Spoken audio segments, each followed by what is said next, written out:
We're back at with another episode of the Spotlight. We're here with Nique. So basically at the beginning of the show, have you explain what you've been doing in the past, what you got coming up, and just tell them a little bit about yourself. For sure. My name's Dominique Sanders. I'm a teacher. I'm a head basketball coach, and I'm a personal trainer. School just ended, so usually in the summer is when I really spend most of my time training. We have a pretty good basketball program, Division I level here in Northeast Ohio. So we got summer league action, all that stuff. So pretty much in the summer, my time kind of changes. Focuses more on training, focuses more on fully basketball, investing obviously, and then obviously during the school year is primarily teaching. But obviously that's about to end here. You said you were the head coach, basketball coach at the school. Do you have to teach a class as well? You know what? So some schools do require you to be a teacher in that district, but a lot don't. At least here in Northeast Ohio. I actually teach at the rival school that I'm the head basketball coach at. Long story, but I'm a head basketball coach at Nerdonia High School, which is a rival of Twinsburg. Twinsburg is the school I teach at, and the school I graduated from. Oh, okay. So it's a little bit of a collision course at times, but I'm blessed to obviously have both opportunities for sure. Yeah. So in that situation, when it's you got that rival game and it's at the school you teach at, do you have to drive to the other school and then drive back? So usually it depends. Usually I ride the bus with the fellas. But yeah, like once we get to the arena, obviously, or the school is definitely hostile at times. Yeah. You got two big time teams, big time programs, and obviously they're gonna support their team. So I can remember it's my fourth year at Nerdonia. My first year we went back because we're in the same conference and everything. We play each other twice a year. Our first time going back, student section was going crazy at me. Like they was chanting everything. He likes Reese's. He's a traitor. Yeah. Whatever they could think of, they just chanting and supporting their team, which is respectful, and I respect it. You're here to support your team, but it's all fun. It's all love for sure. Yeah. I never really got a perspective of a basketball coach because I play football. Right. So I kind of like know a perspective of football. Like, how does basketball, as far as like coaching it, and like, is it like we going to the game like we gonna do these certain plays, and if it don't work we gonna do these, or you going and like just hoop and then we have to do plays, we gonna do plays? Right. So you mean like when you come in, like the first couple plays are scripted for football? Yeah. So like it's similar, like in terms of having a plan. Like for example, if, let's say Finley's playing Tiffin. I'm sure y'all not got the same game plan as in maybe a spread offense versus a maybe T offense. Right. So it's kind of like basketball, same thing. If we play a team that's maybe fast in transition versus a team maybe that is more of a three-point shooting team, our game plan is going to be a little different. Yeah. Same type of preparation for we watch a lot of film. I would say football, you probably spend a little bit more time throughout the week of practice on X's and O's. Yeah. Basketball, we kind of have our sets that we know, and now we might tweak a few things depending on the matchups. Yeah. But both similar and both very different, for real. Yeah. Mm-hmm. So did you start off being a head coach, or did you start off being an assistant coach? Started off in the mud, man. I got out of college and I was a freshman head coach for 4 years. I did freshman head basketball coach, and I was a head middle school football coach. Okay. Yep, did both. After 2 years, I got moved up to coach varsity receivers at Twinsburg, and then I was a JV basketball coach at a different school, Kinston. Once I got my first basketball head coaching job, it was at a small Division II school in the country called Field, Ohio, Brimfield, Ohio. The school was Field, and I was there for a year. And after a year, I was able to get my first Division I job at Nerdonia, and it's my fourth year. We had some success this year. We got to the district championship, first time in over 10 years. Yeah. So we're just trying to keep plugging away and keep promoting the program for sure. Yeah, that's what's up, for real. Like with when trials, is trials hard for you? Like, cause I know when I used to see tryouts in high school, it was always the people that made it last year. Of course, they're gonna make it this year because they're good enough. So you really can't even trip about that. And they always be on their own little court. They already running sets that they got from last year. What are you looking for when you out there looking for new players to add? Are you looking for like more fundamentals, or like do you just look for guys that naturally look like they know how to play, or like what are you looking for? That's a good question. Personally, me, I love a dog. I love someone that's out there that's gonna be physical, it's gonna be tough, that's gonna be, but also respectful. And someone's gonna put in the work. I think, I'm gonna tell you what, it's hit or miss every year. Some years you got the same guys that show up every day in the summer, and they're the best once trial comes. But when trial comes, that's what you're getting evaluated on. Yeah. This past year, we had 2 guys that didn't show up to nothing in the summer, and then come season, well, they were the top 30 in terms of our JV and varsity program, and they made the team. Cuts is definitely the hardest part as a coach, especially when you got people that come in every day in the summer. Yeah. Now you tell them, look, you came every day in the summer, but you're not good enough, right now. And then obviously as a teenager, it's emotional. Yeah. And then you obviously you want to be a mentor to that kid, but at the end of the day, you got to do what's best for the program. So it does get difficult. It does get tough, but I think that's what we signed up for. Yeah.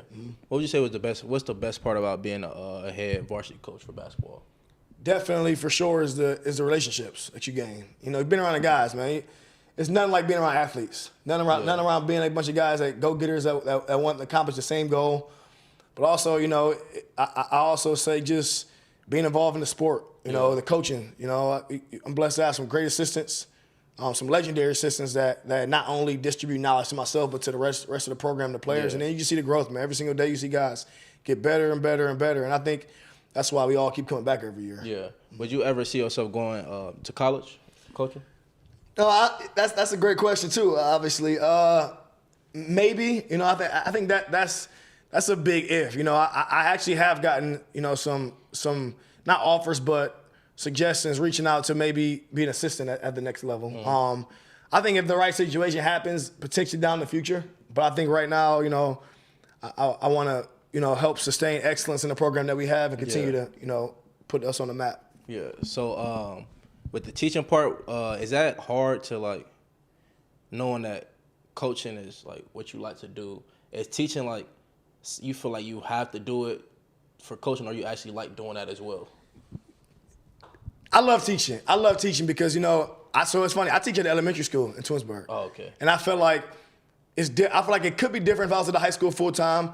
But at elementary school, you got kids every day wanting to come in and be better. Yeah. They don't come in pouting about what you got to do. You can go play gymnastics outside. And you got guys wanting to play. Yeah. You can go do football outside. And we got girls wanting to play. So I think that's why you love it. You got people trying to get better. You got students that they just want to get better and have a strive for greatness. And I think I love both of them for sure. Now, getting into the field of teaching, coaching definitely played a big role into it because I did know that I wanted to be a head coach at some point in my life. So, I would say they definitely relate with each other. Okay. So with the training part of what you do, you say you do it more in the summertime. But before you started training, what was it that got you I'm going to start training? I'm going to start training today. So I pushed it to the side. My first 3-4 years, I had a lot of people reach out to me about training, especially when you coach. You got people reaching out, and I guess it was just something I didn't want to do. And then I just say, why not make a side hustle? Why not instead of sitting at home in my off season or whatnot, go do something that you love to do. Right. And then so now obviously you're still gaining more relationships. You're seeing the growth. You're helping student athletes reach their goal, potentially getting to the next level. So I think training for sure has definitely played a huge role into me obviously continue with the future. Yeah, for sure. Because I me personally, I do want to do the training. That's what the be ideal career, because that's what I like to do, and it's not. I don't feel like I'm working. Right. I'm really having fun doing what I want to do. So what would you say was the biggest eye opener for you to all right, this is how I gotta do it so I can grow? I think for real, honestly, it's just like anything.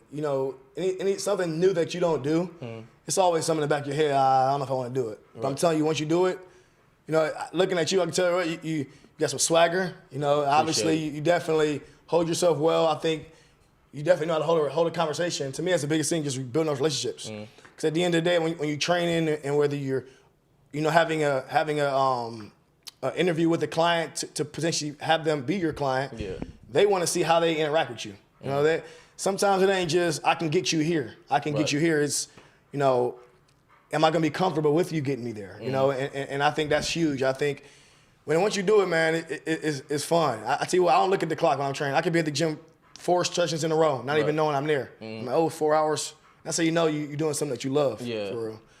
My advice, I would do it, man. I think, especially with your background, especially with you being an athlete, a college football player, I think that's something for sure that you would definitely have success doing. But so as far as like during the school year come, is it the training stops, or is it first? Is it strictly basketball training, or you do like working out as well as for people that's not athletes? No, I got lacrosse players, soccer players, track players. I just had a pole vaulter break the state record or break a high school record at our school. So any type of athlete. During the school year is different because obviously I teach from like 8:30 to about 3, and then practice obviously during the season. So I'll go in the morning like 6 or 7 for a session or two.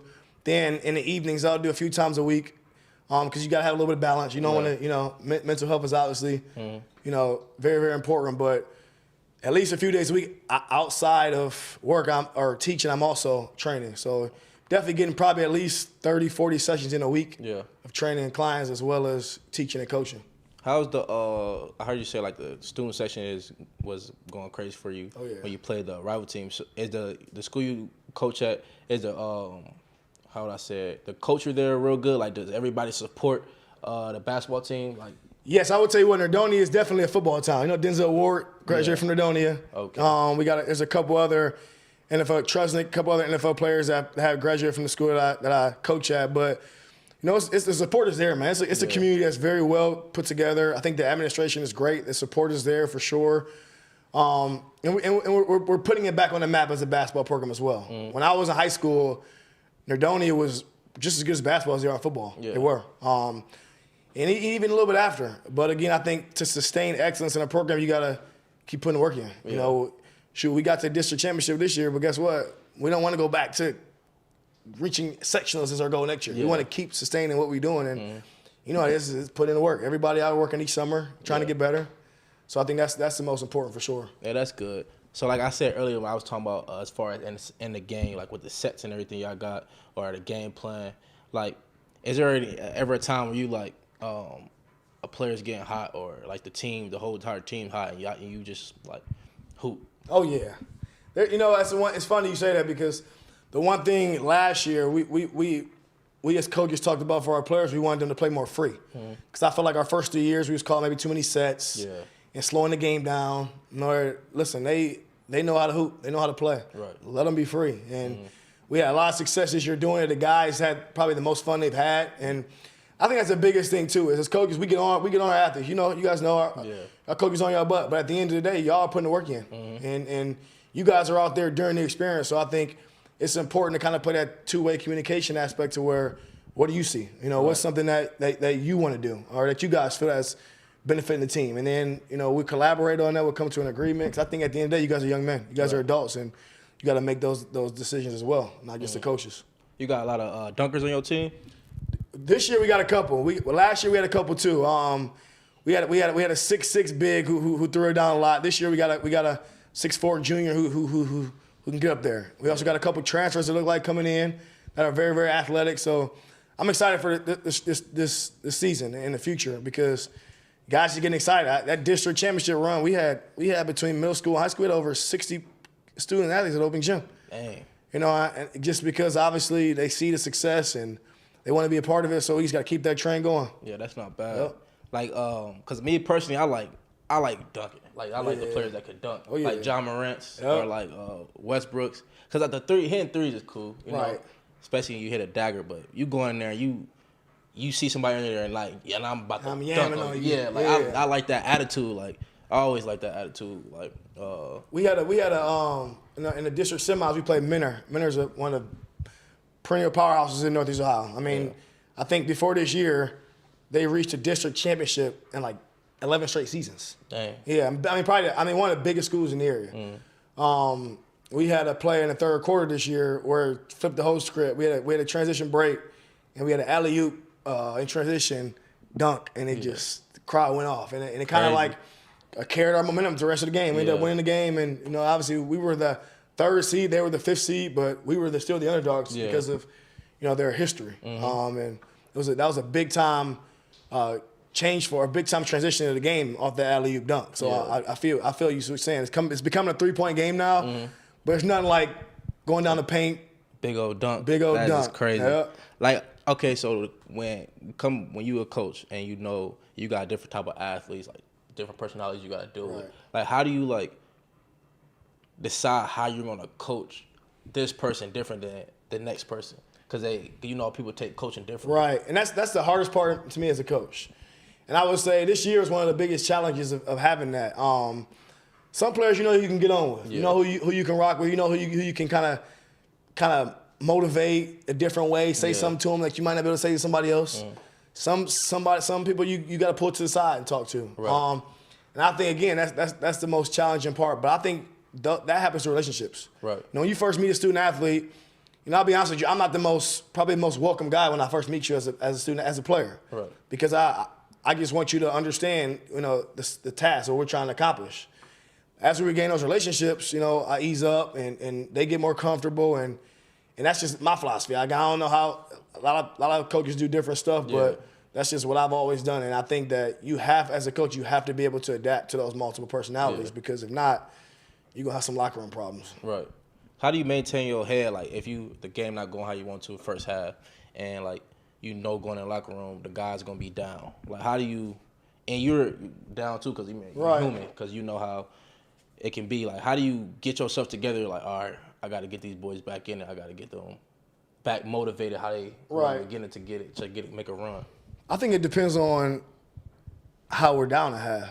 If we're down a half and we're not playing hard, then I'm gonna go in and be upset. Yeah. If we playing hard, we maybe not missing shots, maybe not executing on the assignments the right way, but they're playing hard, it's different. You try and motivate them and pick them up a little bit, but understand, look, we got another half of basketball. The way they started, why can't we finish that way? Right. Versus to a point where we're coming out lazy, then I'm gonna rip you a little bit and challenge your manhood a little bit. Because I think, everyone don't get the opportunity to play. You play at the college level, even at the high school level, you're fortunate to be at this level playing. Yeah. So if you're gonna be out here not giving your best effort, then what are we doing here? Yeah. So I think it depends on pretty much the situation and why. Yeah, because that's the same mindset I got. Like, for example, if we playing a team and they go up 28-0. Right. Like, they just went up 28 points in that half. We can score 28 points too in this half. It's Exactly. we can do exactly what they just did, and the same exact way. But a lot of people look at it like, it's over. Correct. And I feel like that kills the momentum, like just like that. And that's crazy you say that, because in high school, that's a huge piece. And this year we actually didn't. This was probably the first year in Erdonia we didn't have that. But we also had 8 seniors. Yeah. We had a bunch of leadership, and we had a bunch of guys that was freshmen, that played freshmen and came through the mud, came through the program. As seniors, they were a little bit more confident because of the work they put in. But you're right, Brecksville, a powerhouse in our area, they won the conference the last 3 to 4 years. And they got some dogs. Yeah. Our junior year, I can remember hearing our guys saying, we can't beat them. We can't beat them. Senior year, we didn't beat them. We came close, but it wasn't that mentality. Yeah. We thought we had a chance to win. We knew we had a chance to win. So again, it depends. To me, it's about the work you put in, and how hard you grind and work, and then that's ultimately how you drive yourself for success. So what's the biggest thing you learned from all 3 of the occupations you have? Because they're all similar in the aspect. You're teaching in all of them. Right. But you, like you said, in elementary, that's more genuine because the kids want to be there. They love to be around you. They can't wait to go back to school. Right. And then it's you got coaching basketball. You got your players. Then you got the training part. So what do you think you learned from doing all 3 of those? For sure, accountability, organization, and just commitment. I think about it, as coaches, as teachers, as trainers, we're telling them what we expect. We're holding them accountable. Well, are you accountable? Are you there on time? Are you changing up the programs and training? Are you coming with a practice plan every day at practice? Game plan? Are you, as a teacher, are you having your lessons plan organized? So I think, it's crazy because if you don't, if you can preach all that stuff, but if they're gonna be able to see it, you're gonna be able to know if your coach ain't prepared for this game, put y'all in the best position to win. Right. Same with a student, same with an athlete, same with a client. So I think at the end of the day, if you're not prepared, you're gonna get exposed regardless. So to me, that's definitely my advice on that. As a coach, what do you think will be your motto? Like, how everybody has the motto that creates the culture of that team. Right. And that actually what gets people in college to commit somewhere. So what do you think yours would be? Our word we use is uncommon a lot. You're uncommon. You're not the normal student that's going home after class. Right. You're not the normal student that's just going to work or going to class every day. Yeah. You got commitments. You got to wake up for workouts at 6 a.m. Then go to class. then come back later in the evening for practice. Yep. You know, you gotta work in the community for doing community service hours. You gotta sign autographs after the game. Yeah. So to me, it just develops a young man, a young woman. Because at the end of the day, you doing stuff at 18, 19, 20, 21 that some adults can't do. Right. So then by the time you done this stuff already for 4, 5, 6 years. When you get to the real world, there's nothing. You've been doing this stuff since you've been 16. Yeah. So look, I've been doing this. Yeah, it might be something different. It might be a job, but at the end of the day, the commitment that I put in growing up, I've been here before. It's nothing different than I haven't done. Right. You know? Yeah, but that's all I got for you, man. yeah. But I appreciate it, bro. Oh yeah, man. Likewise. Yep.